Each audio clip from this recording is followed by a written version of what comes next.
네, 당정이 취득세 연구 인하의 적용 시기를 지난 8월 28일로 소급 적용하기로 했죠. 이번 조치로 움츠러들었던 부동산 시장의 매매 심리는 살아날 것으로 보입니다. 하지만 전면적인 거래 활성화로 이어질지는 아직 미지수입니다. 전준영 기자입니다. 취득세 인하 소급 적용으로 당장 6억 원 이하 주택을 중심으로 실수요자들의 매매가 늘어날 것으로 보입니다. 8.28 대책 이후 거래된 주택 90% 이상이 6억 원 이하로 1%의 취득세율을 소급 적용받게 되기 때문입니다. 서울에서만 지난 2달간 주택 거래 가운데 17,000여 건이 취득세 감면 대상이 되는 셈입니다. 특히 취득세 인하 소급 적용 시기가 불투명한 상황에서 거래를 미뤄왔던 실수요자들이 조만간 적극적인 매매에 나설 것으로 예상됩니다. 여기에 최근 전셋값이 오르면서 일부 세입자들도 주택 매수에 나설 가능성이 있어 바닥을 친 집값이 다시 상승하는 계기가 될 수도 있다는 관측도 나옵니다.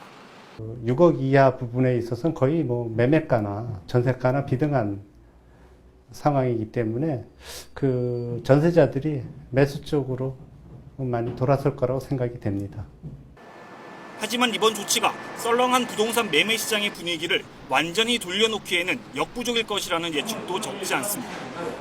여전히 시장에서 가격 상승 기대감이 크지 않은 상황에서 취득세 인하 조치만으로 거래 활성화를 기대하기는 어렵다는 겁니다.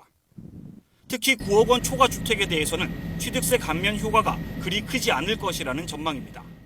강남권에선 이번 조치하고는 아마 큰 혜택 보는 게 없습니다. 그래서 양도세 부분에 대해서 조금 더 완화되는 혜택이 있어야 거래가 활성화되지 않겠나 이렇게 생각이 됩니다.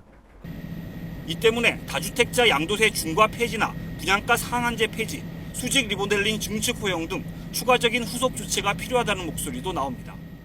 금융이라든지 세제 환경을 낮춰줘서 차가에서 자가로 넘어갈 수 있도록 저리 대출이라든지 세제 완화에 관련된 연내 일몰될 제도를 내년에 다시 재시행하는 것도 검토해 볼 만하다고 보여집니다.